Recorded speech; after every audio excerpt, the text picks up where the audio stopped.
In the dim glow of the private airport terminal, Margaret Langford, the billionaire CEO of one of America's largest tech conglomerates, adjusted her diamond-encrusted wristwatch for the third time. She was furious. Her private driver, a replacement, apparently was late. The sound of approaching footsteps echoed across the polished floor before a tall, broad-shouldered black man in a crisp suit appeared, carrying himself with quiet dignity. Finally, she muttered under her breath, though her tone dripped with the kind of disdain reserved for those she considered beneath her. His name tag read David Ndlovu, a name she barely glanced at as she strode toward the car. To her, he was just another driver, another anonymous service worker in a long line of people who existed to make her life more convenient.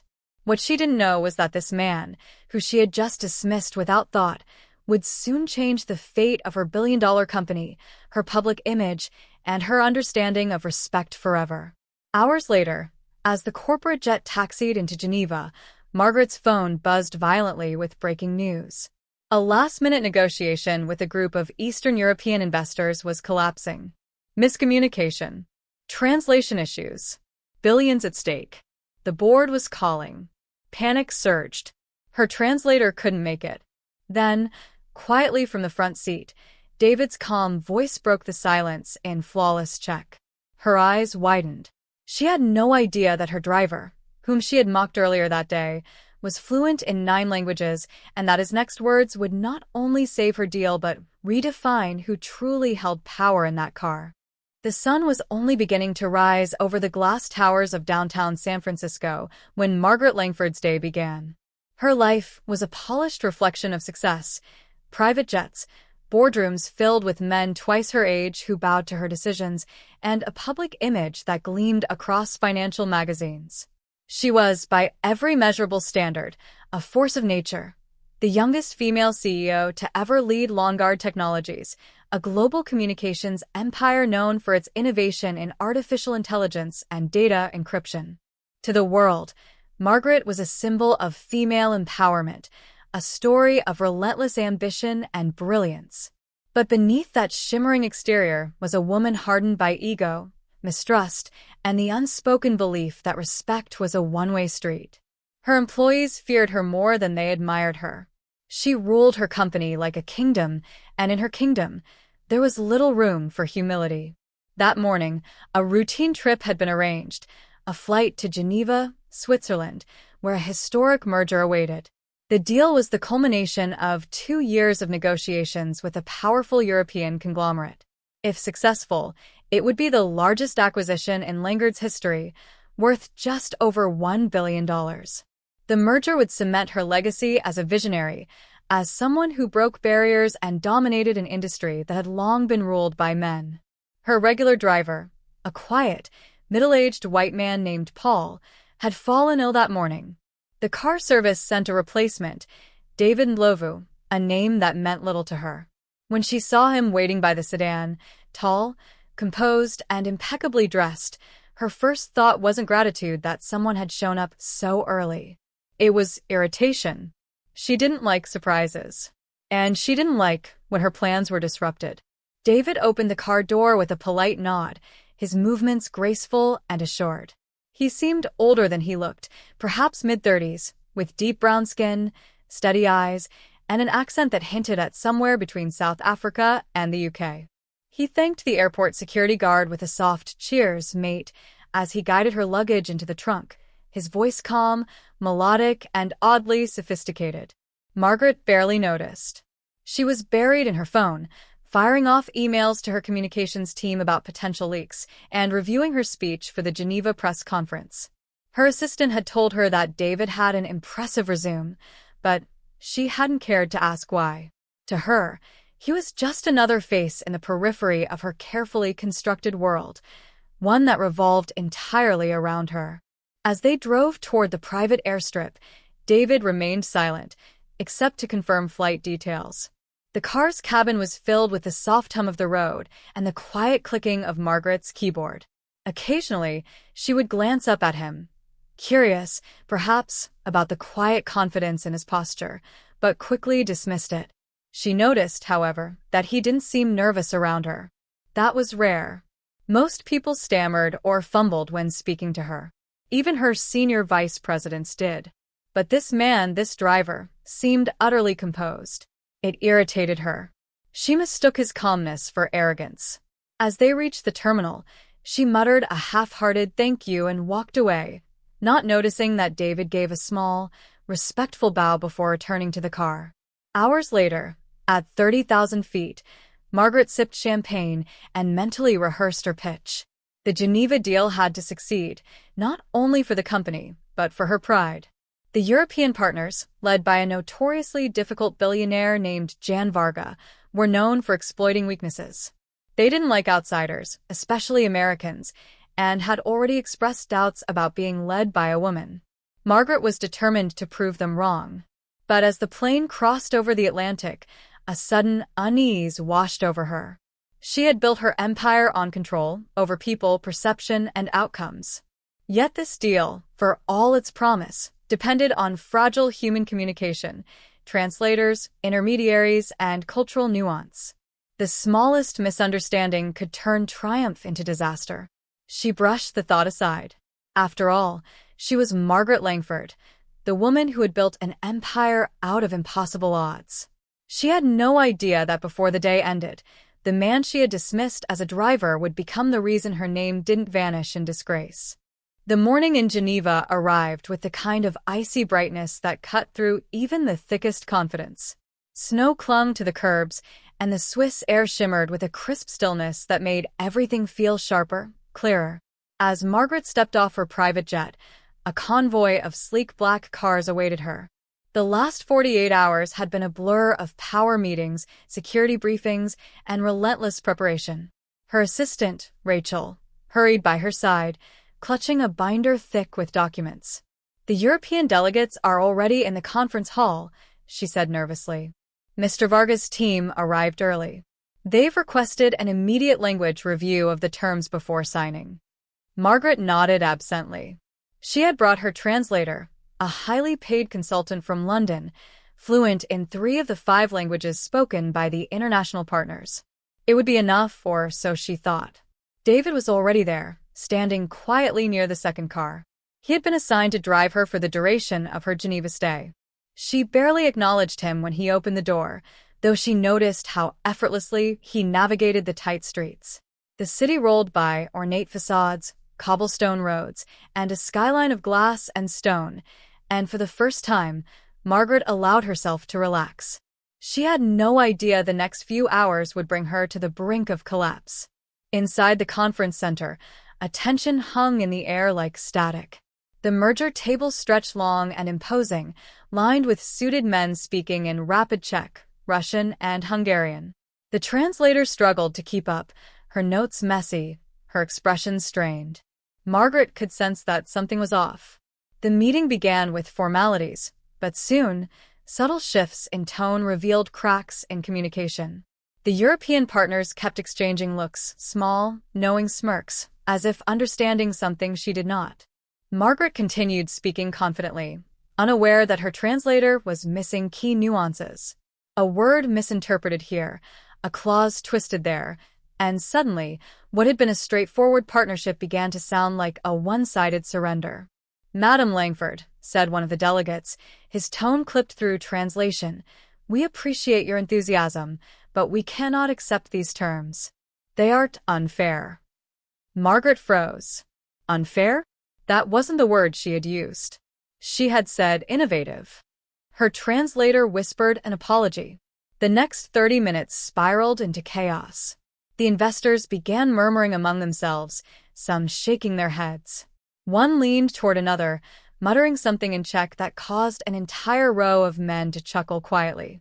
Margaret's blood boiled. She could sense it, condescension masked as diplomacy. When she demanded to know what had been said, her translator hesitated, her cheeks flushing. "Just a misunderstanding," she stammered. But Margaret knew. The men were mocking her. It was only noon, but the air felt thick with embarrassment and defeat. By mid-afternoon, the meeting had reached a breaking point. Her translator excused herself in tears. The European side announced they would reconsider the proposal, a polite way of saying the deal was dead. Margaret stepped out into the hallway, her phone buzzing with furious messages from her board members. Billions were slipping through her fingers, and her reputation, her empire, was crumbling in real time. She tried calling her backup translator, only to learn that he was stranded in London due to weather delays. Rachel's approached cautiously. "Ma'am," she whispered, "Mr. Ndlovu says he might be able to help." Margaret turned sharply. "The driver?" Rachel nodded. "He says he speaks Czech and Russian. And several others." Margaret blinked. "That's impossible." But when she looked toward the far end of the hall, David was standing there, posture straight, face calm, eyes filled with quiet certainty. There was no arrogance in his expression, only confidence born from something deeper. He stepped forward slowly. "Miss Langford," he said respectfully, "if I may, I can assist with the translation. But only if you're comfortable." She wanted to dismiss him immediately, to tell him this was no time for heroics. Yet something in his tone, composed, assured, made her hesitate. Within minutes, David was seated beside her in the boardroom, headset on, calmly translating both sides of the conversation with precision that left everyone stunned. His Czech was flawless, his Russian smooth, his transitions effortless. He didn't just translate words, he conveyed meaning, tone, and intent. As he spoke, the European partners sat straighter. Their smirks faded. One even nodded in approval. The deal began to breathe again. Margaret sat in stunned silence as the meeting transformed before her eyes. David caught subtle traps the opposing lawyers had embedded, phrases designed to shift liability, words that could have cost Longard hundreds of millions in hidden penalties. He countered them with elegance, sometimes switching mid-sentence from one language to another. It was like watching a master chess player dismantle his opponents, one move at a time. After an hour, the room that had once felt hostile now hummed with respect. Mr. Varga himself leaned back, arms crossed, studying David with a faint smile. When the signing resumed, the terms were fair, transparent, and balanced. For the first time that day, Margaret exhaled. But beneath her relief was a growing weight of shame. Hours ago, she had laughed at this man, treated him like background noise in her world of privilege. Yet here he was, saving her company from a billion-dollar catastrophe, commanding the respect of men who had mocked her minutes before. As the meeting drew to a close, David stood, bowed slightly to the delegates, and stepped back without fanfare. The room erupted in applause as the contracts were signed. Cameras flashed. Hands were shaken. Margaret's empire had been saved. But she couldn't take her eyes off the quiet man by the door, the one she had never bothered to see until it was almost too late. The applause still echoed faintly in the cavernous boardroom as the investors exited one by one, their polished shoes clacking against marble floors. Cameras flashed in the corridor, and journalists swarmed for statements, calling Margaret Langford's name with admiration that felt almost mocking. They didn't know how close she had come to losing everything. They didn't know who had truly saved her. Inside, as the door closed and the noise dimmed, Margaret sat alone at the long table, her pulse still racing. Her assistant hovered nearby, uncertain whether to speak. David stood near the exit, as if waiting for permission to leave. Margaret glanced at him, her pride caught between gratitude and disbelief. "Mr. Ndlovu," she said softly. "How did you?" Her voice trailed off. David gave a polite smile. "Languages have always been part of my life," he said simply. "My mother was a translator for the United Nations. I picked up what I could. Then, I served for several years in international security operations. You learn fast when lives depend on it." His tone was factual, humble, but Margaret could hear the weight behind his words. She remembered how she had dismissed him that morning, how she hadn't even met his eyes. And now, realizing he had once worked in diplomatic crisis zones while she had mocked his job title, it burned through her like acid. She cleared her throat, trying to regain her composure. "You saved this deal," she admitted. He bowed his head. "I only helped where I could, ma'am." But it wasn't just help. She knew that without him, Longard Technologies would have collapsed overnight. Investors would have fled, stock prices would have crashed, and her name, her legacy, would have become synonymous with arrogance and failure. Later that evening, a gala dinner was held at the Geneva Grand Hotel.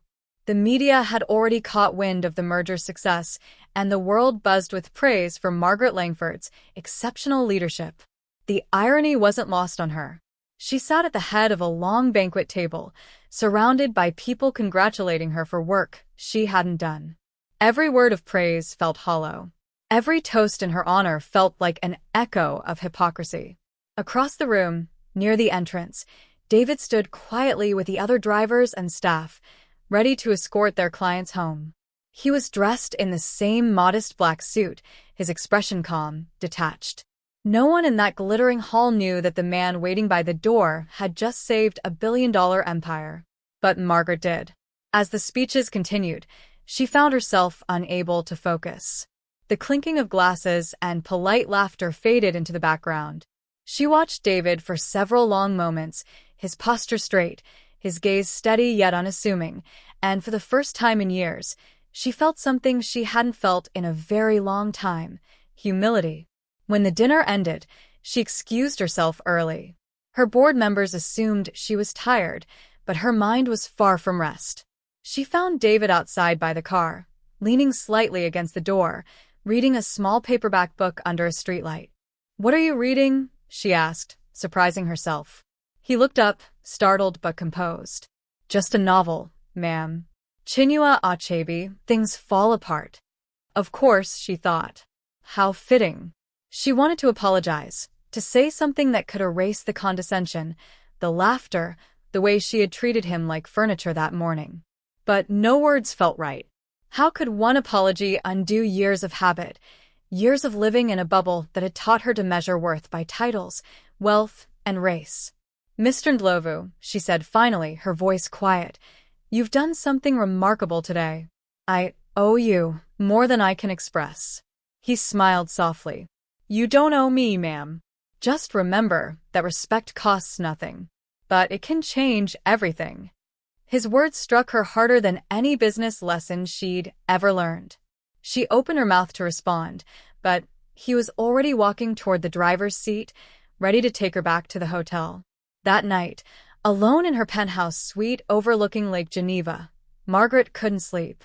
The city lights reflected in the water like scattered jewels, and her mind replayed every moment of the day: the laughter, the arrogance, the humiliation, the quiet dignity of a man she had ignored. Her phone buzzed with a message from the chairman of the board. "Excellent work today. The deal is yours. You're a legend." But she couldn't bring herself to reply, because she knew the truth. The legend wasn't her. It was the man behind the wheel. The next morning, before her flight back to San Francisco, she made a call to the car service. When they offered to send any driver she wanted, she insisted on one name: David Ndlovu. When he arrived, she didn't wait for him to open the door this time. She stepped forward, extended her hand, and said quietly, "Please sit in the back. I'll drive today." David blinked in surprise but said nothing. He simply nodded and smiled, accepting her gesture. For the first time in her life, Margaret Langford, the woman who had been chauffeured, served, and shielded from humility, understood what leadership truly meant.